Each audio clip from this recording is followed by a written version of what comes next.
can see. I'm Jimmy Fallon. I'm Jimmy Kimmel. And I'm Stephen Jimmy Colbert. We'll be your hosts for tonight's event, One World Together at Home. Together at Home was more than a virtual concert. It was a show of force. It was broadcast everywhere, on all TV stations and on all streaming platforms. That fact alone was a strong indication of the sheer power behind this event. We're currently on 3 major American networks at the same time: NBC, ABC, and CBS, as well as social networks like Twitter, Instagram, and Facebook. Furthermore, the list of celebrities and powerful people who appeared during that event was simply staggering, with headliners such as Lady Gaga, Billie Eilish, Taylor Swift, and Celine Dion. However, this event was not only about music. The music was there to attract people. Between the performances, there were specific messages coming from powerful places.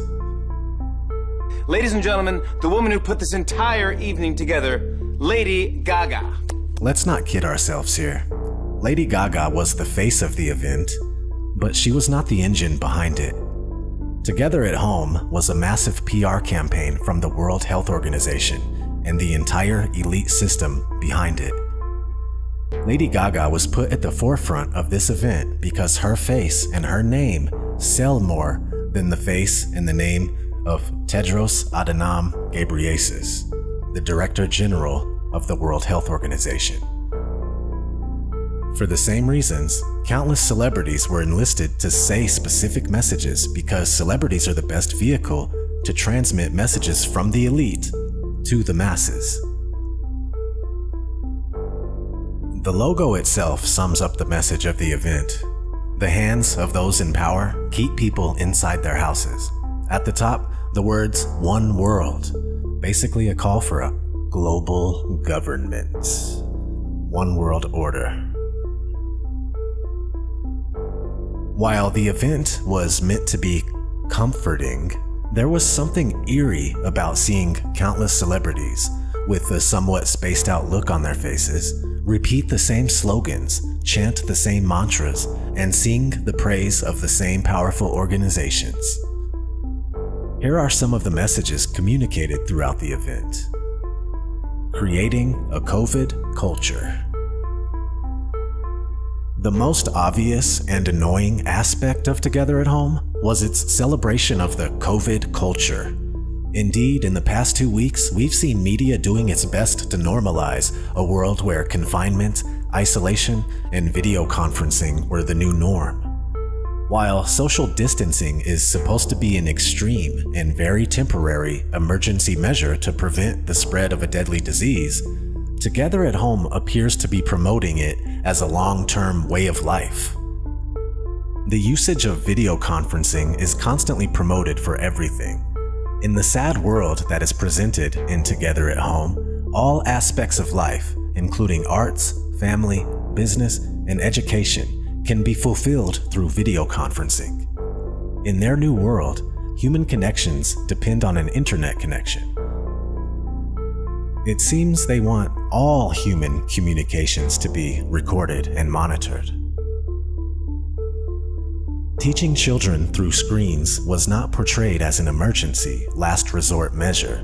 In Together at Home, it was defined as a new kind of education.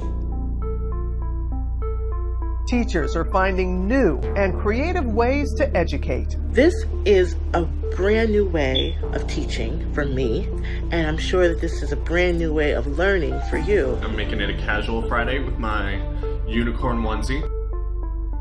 The entire concept of depriving children of human contact and having them grow up in an environment where anyone can be a potential biohazard is rather terrifying. While most of us hope that today's children will end up forgetting this insane era we're living in, it seems that they want them to bask in it, to be molded by it. Some of the messages directed to children in Together at Home were quite upsetting. Abby Cadabby from Sesame Street was used to direct propaganda at children. Abby Cadabby showed children how to give themselves a self-hug by putting their arms around themselves. I know a lot of us are having some big feelings right now. I know I am. I've been spending a lot of time with my mommy and my stepdaddy. She said that when I have big feelings or little feelings or anything in between, I can just give myself a hug. It's this, a self-hug, just like that. And it's really nice. I hold myself real tight, and I take a deep breath, and I feel comforted. This isn't comforting. This is an Orwellian system teaching children how to live without human contact. The musical performances were also about the normalization of life in isolation. To prove the point that anything could be achieved through video conferencing, some performances were several webcam feeds combined together, and the results were terrible. A place they will never find, and we can act like we come from out of this world. Is the real one far behind? Say, we can dance, everything's out of control. We can dance, doing it pole to pole.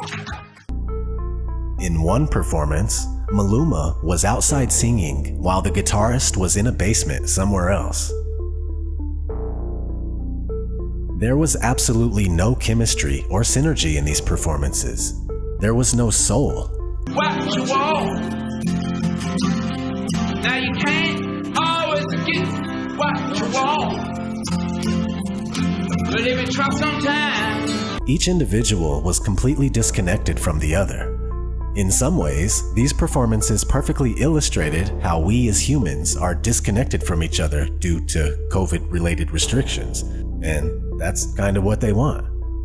To drive this point home, lots of messages from celebrities actually glorified life in lockdown. David Beckham said, "If there's any silver lining to come of this situation, it's meant lots of time together as a family, and for this we are grateful." The same exact words were used by other celebrities, such as the rapper Common.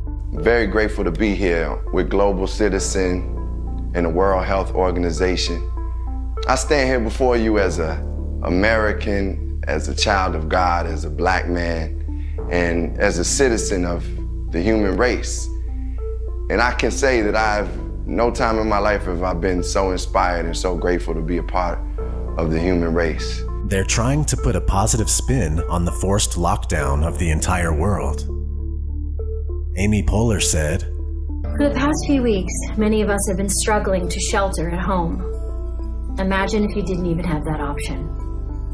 The homeless community is one of the most vulnerable groups when it comes to facing COVID-19.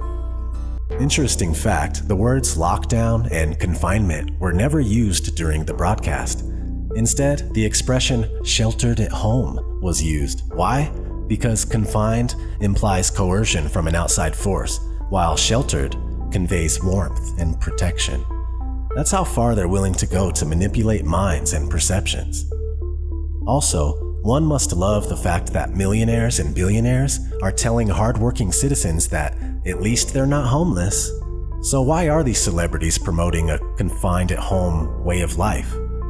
Because those who organized together at home are thriving from this situation. The longer it lasts, the further they can advance their agenda.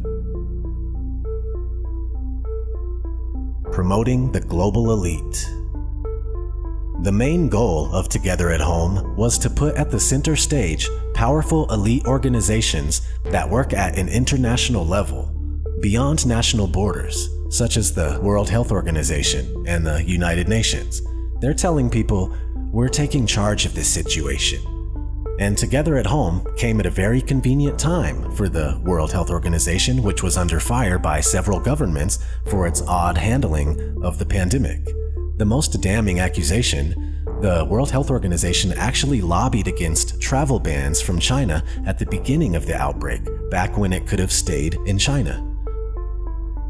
A February 3rd headline from Reuters says, World Health Organization chief says widespread travel bans not needed to beat China virus.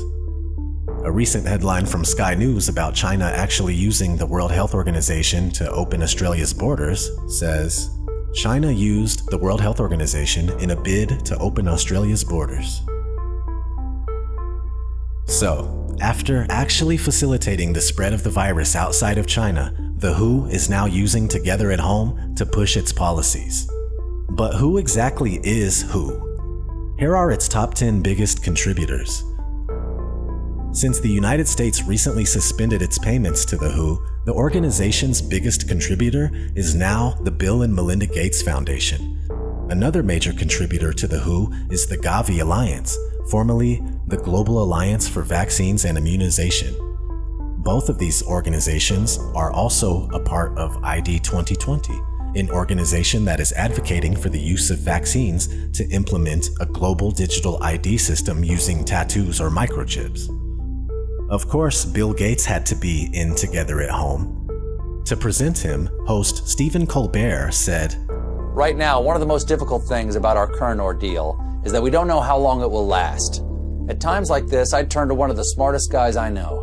So tell us, Bill, Melinda, how much longer will we be dealing with all this? And then Bill Gates responds, The eventual end comes when we get a vaccine that protects all of us, not just in the US and the entire world.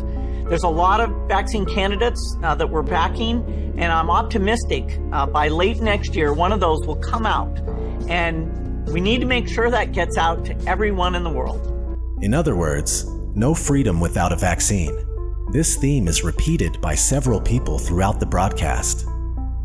David D. Ho used his credibility as an MD to push the same message. I have no doubt that science will come through, but our work will take time. Please buy us that time. The world must act as one now. Let's stay at home together, flatten the curve together, and give scientists the time needed to develop solutions to end this pandemic. In other words, no freedom without a vaccine. Actor Henry Golding was used to praise Gavi.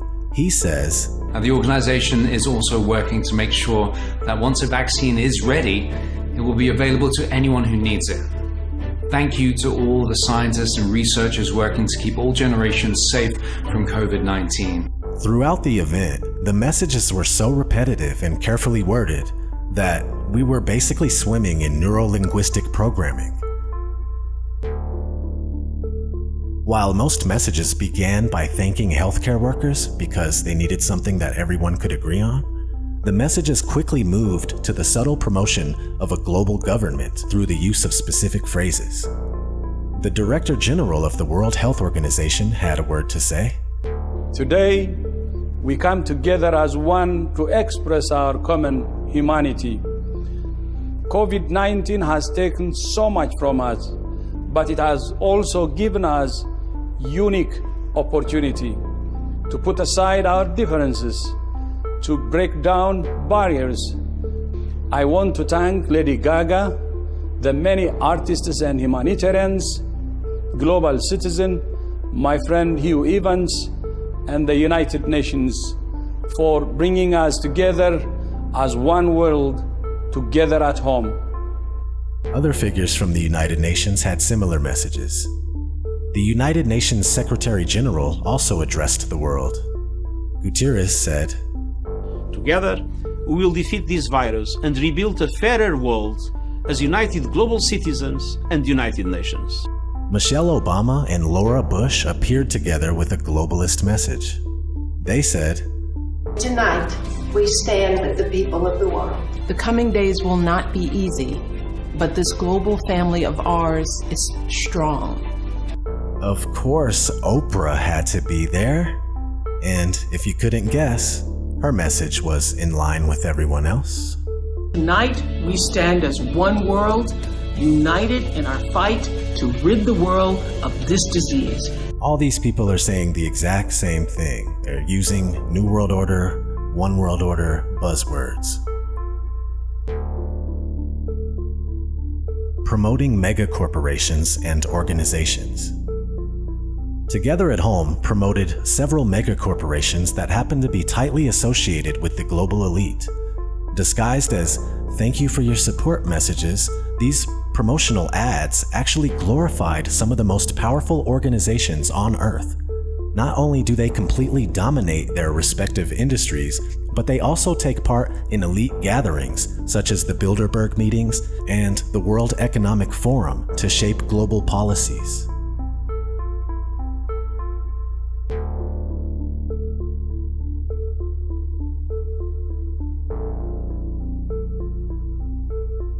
There was an ad for the Rockefeller Foundation. Founded by John D. Rockefeller Sr., the Rockefeller Foundation shaped the world as we know it. For over a century, the foundation funded a number of powerful organizations, such as the Council on Foreign Relations, and it helped propel entire fields of study, such as social sciences, psychiatry, communications, and eugenics. An entire book could be written explaining the profound impact of the Rockefeller Foundation on society today. However, one single quote from David Rockefeller's book, Memoirs, goes right to the core of it all. In the book, he writes, "For more than a century, ideological extremists at either end of the political spectrum have seized upon well-publicized events, such as my encounter with Castro, to attack the Rockefeller family for the inordinate influence they claim we wield over the American political and economic institutions. Some even believe we are part of a secret cabal working against the best interests of the United States, characterizing my family and me as internationalists, and of conspiring with others around the world to build a more integrated global political and economic structure. One world, if you will. If that's the charge, I stand guilty, and I am proud of it." On several occasions, the hosts were used to praise various organizations. It was a sad sight to see. In one skit, Jimmy Kimmel thanked Apple for its generous donation to the World Health Organization. He also thanked Apple for babysitting his children for the past month. I want to take a moment now to thank Apple, because Apple, the company, not the fruit, donated a very generous amount to the World Health Organization. And I would also like to personally thank Apple for babysitting my children over the last month. For real. Thanks, Apple. While this was meant as a joke, they really want to raise our children through their screens. Later, Jimmy Fallon thanked Bloomberg Philanthropies and Mike Bloomberg, the elite billionaire who owns a media conglomerate. Tonight, we thank Bloomberg Philanthropies and, of course, Mike Bloomberg for all their relief work, from helping countries in Africa prepare their healthcare systems to providing meals to public workers in hospitals. In short, this entire thing was a shameless infomercial for the global elite, even though there is no globe. Just saying, just saying.